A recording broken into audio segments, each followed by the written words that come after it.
ሰላም ሰላም ውዶች እንዴት ናችሁ? ዛሬ በቅጂና ተዛማጅ መብቶች ጉዳይ አጠር ያሉ አንድ ሶስት ጥያቄዎችን ልጠይቅ ነው የመጣሁት። የመጀመሪያው ባለፈው በሰይፉ ፋንታውን ፕሮግራም ላይ አቶ ዳዊት ይፍሩ የሙዚቀኞች ማህበር ፕሬዝዳንትና የቀድሞ የሮሃ ባንድ ኪቦርዲስት በስልክ የቅጂና ተዛማጅ መብቶች ህግ ከጸደቀ 5 ዓመት ሆኖታል ብለዋል። እንግዲህ በዚህ 5 ዓመት ውስጥ በጣም ብዙ የሰው ስራዎች በዩቲዩብ ተሰርተው በጥሩም ቅንብር ይሁን በመጥፎ ቅንብር ይሁን ተሰርተው ቀርበዋል። በተለያዩ ሚዲያዎች ቀርበዋል የሰው ዘፈኖች የተሰሩ። ስለዚህ በዚህ 5 ዓመት ውስጥ ብዙ ሰዎች መቀጣት ነበረባቸው ማለት ነው። ነገር ግን ከ3 ቀን በፊት ደግሞ ድምጻዊ ኃይሌ ሩት በሸገር ሬዲዮ ቀርቦ የቅጂና ተዛማጅ መብቶች ህግ ወደ አእምሯዊ ንብረት መስሪያ ቤት እንዲጸድቅ ተልኳል ነው ያለው። ሁለት የተጋጩ ነገሮች ናቸው።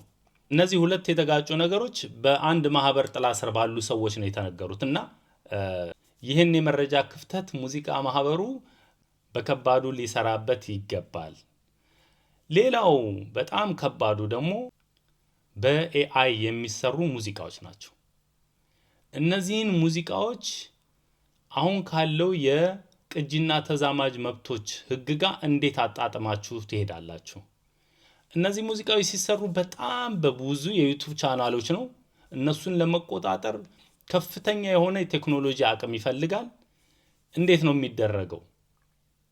በጣም ብዙ ዘፈኖች አሁን አይነኩ ምንላቸው ለምን እንትና ዘፈነው ለምን እንትና ነካው ምንላቸው ዘፈኖች በሙሉ እየተሰሩ ነው። እና ይሄንን ለመቆጣጠር የሙዚቀኞች ማህበር ምን ያህል አቅሙን አደራጅቷል? የሆነ ጊዜ ብቻ አንድ ሰው የታዋቂ ዘፋኝን ስራ ሲሰራ ሆ ብሎ ተቆጥቶ እርምጃ ለመውሰድ ከመቸኮል ያሉትን ህጎች በትክክል ለሰው ማድረስ፣ ሁለተኛ ከቴክኖሎጂው ጋር አብሮ የሚጣጣም ህግ ማውጣት ተገቢ ይመስለኛል። እስኪ በዚህ 5 ዓመት ውስጥ የወጡ የሰው ሙዚቃዎችን ጨረፍ እያደረግን እናያለን። ከዛ በኋላ ደግሞ በኤአይ የተሰሩ አይነኩም የሚባሉ ዘፈኖች ምን ነው ባልተነኩ ምንላቸው ዘፈኖች ደግሞ አሉና እነሱንም ጨረፍ እያደረግን እናያለን። መልካም ጊዜ።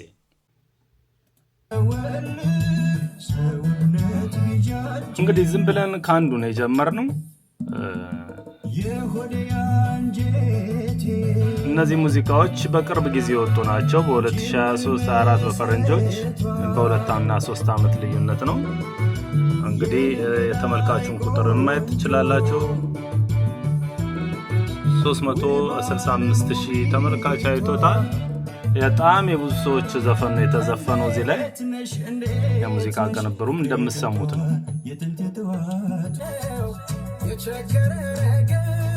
ይሄ ደግሞ የማዲንጎ አፈወርቅ ዜማ ነው።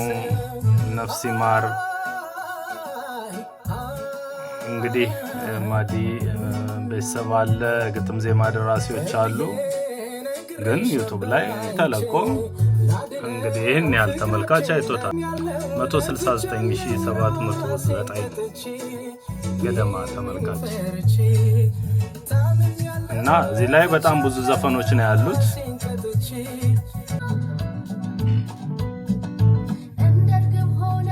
ይሄ ደግሞ የአበባ ደሳለኝ ሙዚቃ ነው።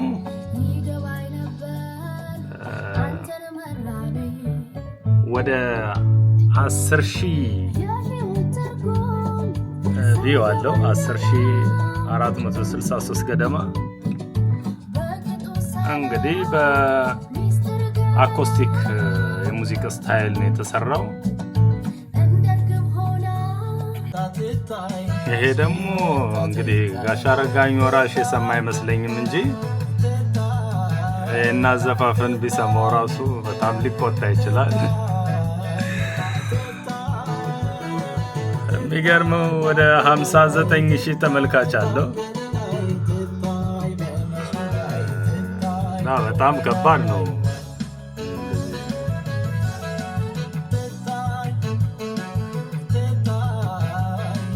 ይሄ ደግሞ ቴዎድሮስ ታደሰና የአሰፉ ደባልቄ ሙዚቃ ነው።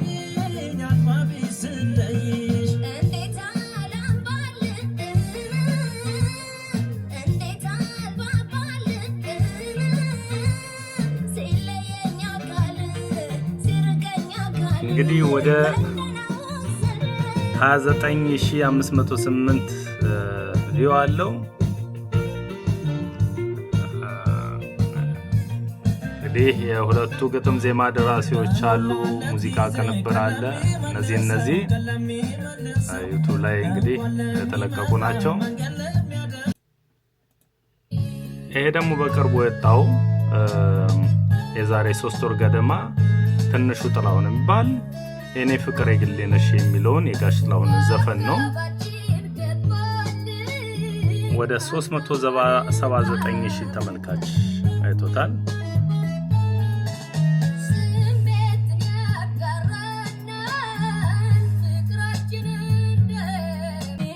ይሄ ደግሞ መስከረም ኡስማን ናት።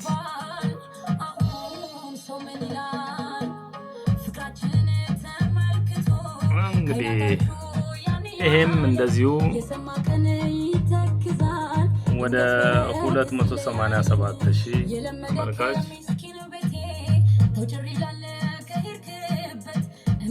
እንደ ከቨር ሙዚቃ ነው የተሰራው። ይሄ ደግሞ አስናቀ ገብረየስ ነው። እንግዲህ ይሄም አሁን የካሴት የ6 የ7 ዘፈን ጉዳይ አይደለም እያወራን ያለ ነው። አንድም ዘፈን ቢሆን ህግ ከሆነ ህግ ነው፣ በሱ መልኩ ነው። ይሄ ቪዲዮ ከተለቀቀ 2 ዓመቱ ነው። ወደ 2.3 ሚሊዮን ሰዎች ተመልክተውታል። እንዳጋጣሚ ሆኖ ይሄ ዩቲዩብ ቻናል የመሳይ ወንድሜ ነው፣ የጋዜጠኛ መሳይ ወንድሜ ነው። እንግዲህ እንዲህ አይነት ስራዎች ሲሰሩ የፍቃዱ ጉዳይ ለሁሉም ሰዎች እኩል መሆን አለበት የሚል ግምት ነው ያለኝ። አሁን ደግሞ በኤአይ ወደ ተሰሩ ሙዚቃዎች እንሄዳለን። ይህ የምትመለከቱት የኤፍሬም ታምሩ ሙዚቃ ሲሆን ሙዚቃ ቅንብሩ የድምፃዊውን ድምፅ በኤአይ የተሰራ ነው። እንደምትመለከቱት ወደ 87,000 ገደማ ተመልካች ተመልክቶታል። በጣም ብዙ ተመልካች ነው ያየው።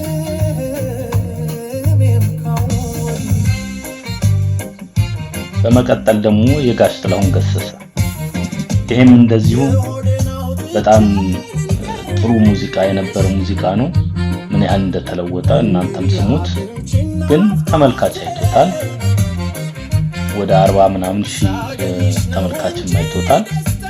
ድምፁ፣ ሙዚቃ ቅንብሩ፣ ሁሉም ነገር የተለወጠ ነው እና ይሄ ዋናውን የሙዚቃውን መሰረት ራሱ የለወጠ ይመስለኛል።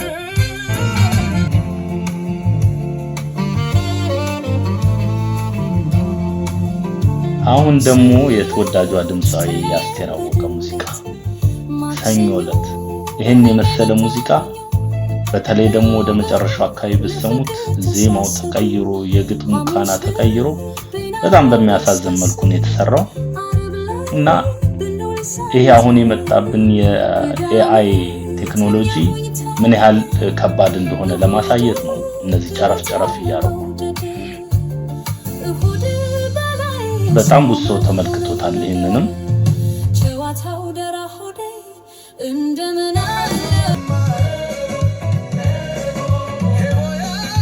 ይሄ ደግሞ የጋሽ ማሙድ ነው። ይሄ እንዳውም በምስል ቅንብር ሁላ ተቀናብሮ ነው የተሰራው። ያው ዘፋኙ ጋሽ ማሙድን ቢመስልም ተቀባዮቹ ግን ኢትዮጵያን አይመስሉም። ለማንኛውም ለጥበብ በአዲስ መልክ ቢሰራ ደስ ይላል። ግን ያሉ ስራዎችን ላይ መስራቱ ብዙ ያልወደድኩት እንጂ በአዲስ መልክ ቢሰራ በጣም ጥሩ ነው ነው። ግን የነበሩ ስራዎች ሲሰሩ የባለቤትነት መብት እዚህ ላይስ እንዴት ነው?